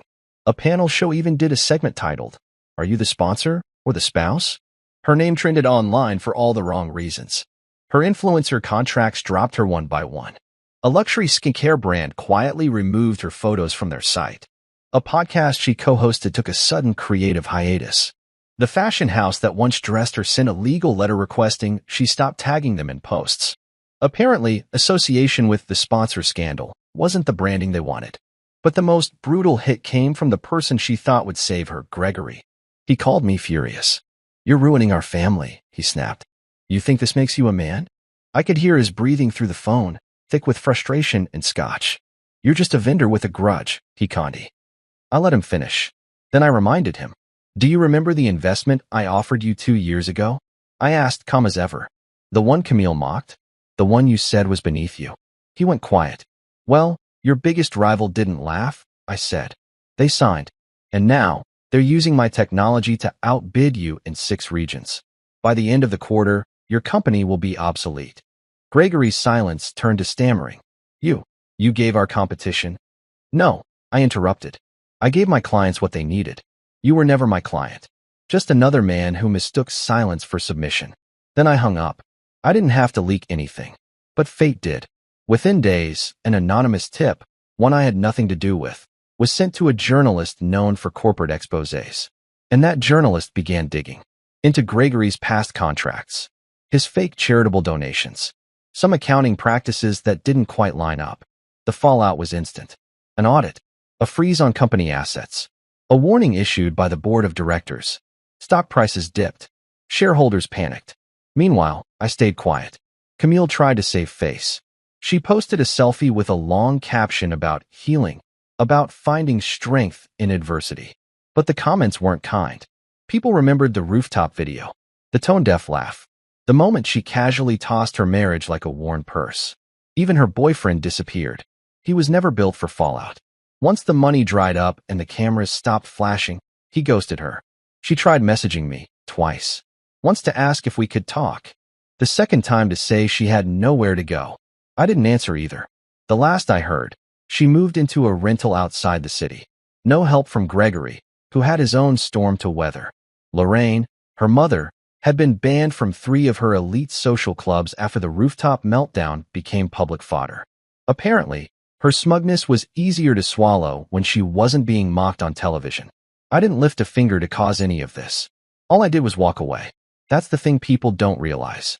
Sometimes, silence is the loudest revenge. You take back your power by refusing to give them any more of your peace, your presence, your resources. You take back your dignity by letting the truth be loud without needing to scream it. I didn't have to destroy them. They were always breaking. All I did was step out of the way and watch them fall. Gregory Morrow built his empire on 2 things, intimidation and illusion. The intimidation came easy. He had that old school grit, the kind that filled a room before he even opened his mouth. And the illusion? That was Camille's specialty. Together, they played high society like a game of chess, always moving the right pieces, buying their way out of mistakes, sweeping scandal under imported rugs. But no illusion lasts forever, especially when the man holding the mirror finally stops flinching. It started small. The first real crack in Gregory's fortress came not from me, but from within his own company. An internal memo leaked. An anonymous email sent to a financial oversight committee claimed there were accounting irregularities in several of Morrow Holdings' quarterly reports. Most people thought it was nothing, just a disgruntled employee trying to cause trouble. But I knew better, because I'd sent that email. Technically, I didn't leak the files. I didn't need to. See, years ago, Gregory had tried to recruit me to automate their commercial security branches. He wanted my tech, my data systems, my encryption. Back then, I turned him down. Politely. I said I preferred to stay independent. He laughed in my face and said, "No one stays independent forever. You'll be back." What he didn't know was that during that same pitch meeting, one of his junior analysts, underpaid and underappreciated, slipped and left a flash drive plugged into my laptop. It was filled with raw internal documents, tax reports, shell accounts, quiet transactions. I never used it, not for years, but I archived it. And when the time came, when Camille handed me a divorce with a smirk and Gregory mocked me like I was some fool he regretted letting in, I opened the folder. What I found wasn't criminal in the slam the handcuffs sense, but it was shady, real shady, enough to raise flags with the right people, enough to attract attention. I made a few calls, quiet ones. I didn't go to the press. I went to competitors. One in particular, Harrington and Knox, a long-standing rival of Gregory's firm. I'd consulted with them before, designed a surveillance infrastructure for their overseas factories. They respected me, trusted me, and when I told them I had something that might interest them, they listened. They didn't ask how I got the files. They just asked when they could meet. And when we did, I explained it all. I told them about the shell subsidiaries Gregory funneled contracts through, the ghost employees pulling 6-figure salaries without ever stepping into an office, the off-book incentives paid to international suppliers. In exchange, I asked for 2 things. First, complete anonymity. Second, an exclusive consulting contract for a new product line I was quietly launching. They agreed within the week. What followed was a slow bleed. Harrington and Knox began undercutting Morrow Holdings in every major market. They moved faster, cheaper, and more ethically. When Morrow tried to respond, they were already a step behind. Word on the street started to shift. Clients that had been loyal to Gregory's firm for decades began pulling out. Investors grew wary. Then the IRS knocked. An official audit. Triggered, no doubt, by that same anonymous memo and a well-timed financial tip from a whistleblower who sounded suspiciously like someone with first-hand access to buried reports. Gregory panicked. He called me again, this time not angry, but urgent. "You need to stop this," he growled through clenched teeth. "You don't understand what you've started." I was sitting in my office, sipping tea. Calm. "You remember when you said I was just a sponsor?" I asked. "A nobody with a card and a smile?" He didn't respond. "You should have left me invisible," I said. "That was your mistake. You tried to humiliate the wrong man. You think this makes you powerful?" He snapped. "No," I said. "This makes me clean. You, on the other hand, are about to get very, very public." Click. I ended the call. The news broke a few days later. A financial journal published a deep dive into Morrow Holdings, citing multiple sources and exclusive evidence. The article was brutal. It detailed the alleged money laundering, the misappropriated assets, the falsified invoices. It mentioned unnamed whistleblowers and insider leaks. Social media had a field day. Suddenly, the rooftop scandal wasn't just about Camille and her viral humiliation. It was part of a larger story. A saga about a wealthy family living off lies. The video from the party resurfaced. Again. But this time, it played side by side with Gregory's image and headlines titled, "The Sponsor's Revenge" and "When Silence Strikes Back." And I still hadn't said a single word to the press. Gregory tried to spin it. He scheduled interviews, claimed he was being framed, insisted the audits were routine. But the more he talked, the guiltier he looked. Then came the stock drop. 10% in a day. 20 over a week. By the end of the month, Morrow Holdings lost nearly half its value. A rival firm announced their acquisition of one of his oldest partnerships. Another filed suit, claiming breach of contract based on falsified financial reports. Camille? She went silent again. She'd been trying to stay low, stay clean, but the headlines wouldn't leave her alone. Everyone remembered her from the video. The way she smirked when she handed me the bill. The way she laughed as she announced her boyfriend. That laugh haunted her now. It became the symbol of entitlement. One influencer made a remix of it layered over the sound of a credit card being declined. It went viral on TikTok. Millions of views. Her followers vanished. Sponsorships disappeared. Even her so-called friends began distancing themselves. One by one, their perfect empire crumbled. And I never raised my voice. Never fought back. Never screamed. All I did was prepare. All I did was wait. Because I learned a long time ago, when you know who you are, you don't need revenge. You just need distance. And the patience to let people reveal themselves. Gregory revealed himself. And I made sure the world was watching. They say when a house of cards falls, it collapses all at once. But that's not entirely true. It starts with one edge lifting quietly, slowly, almost invisibly. And by the time the top crumbles, the foundation has already rotted from underneath. That's exactly what happened to the Morrows. One moment they were standing tall on illusion, and the next, there was nothing left to prop them up. Camille tried to hold on longer than the rest. After the video exploded online and her family's name became a punchline on every platform, she did what she always did. She pivoted. Rebranded. New beginnings, she called it. Her captions became full of self-help quotes and soft-lit selfies. She posted about healing and growth and learning to be your own sunshine. But it didn't land. The audience wasn't buying it. Because people hadn't forgotten. They hadn't forgotten how she humiliated her husband in public, how she mocked commitment, how she bragged about her boyfriend at the very party her husband funded. The internet is cruel, but it's also very good at remembering the truth when it's caught on video. She was no longer aspirational. She was viral for the wrong reasons. Meanwhile, the boyfriend, the one she so confidently introduced as her replacement for me, disappeared. Just like that. Ghosted her. He stopped responding to her messages, blocked her on socials, and was spotted 2 weeks later with a new woman, someone younger, someone quieter. Camille's face in the paparazzi photo that surfaced after? Hollow. She looked like a woman who had just realized the man she thought she left me for had only stuck around while the champagne poured and the cameras flashed. Now she was alone, and the invitations stopped coming. The brunches, the designer showrooms, the ladies-only retreats in Santorini, all vanished. Her name wasn't just embarrassing now, it was radioactive. Her mother, Lorraine, tried to rally her old social circle, but even she was quietly phased out after being caught on camera berating a hostess at a private club. A petition had gone viral to have the Moreaus banned from 3 social venues downtown, and it worked. Their family name had become synonymous with arrogance, scandal, and failure. Then came the lawsuits.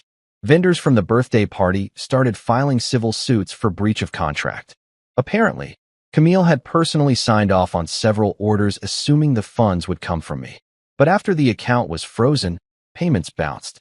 And no one wanted excuses from a woman who claimed to be a victim after publicly shaming the man who paid her bills. She tried to reach out to me, once through email, twice by text, then a letter. The first text was 2 words, "Please talk." I ignored it. The second came a week later. "I messed up. Everything is gone." I didn't respond to that either. Then the letter came. Handwritten. Sloppy script.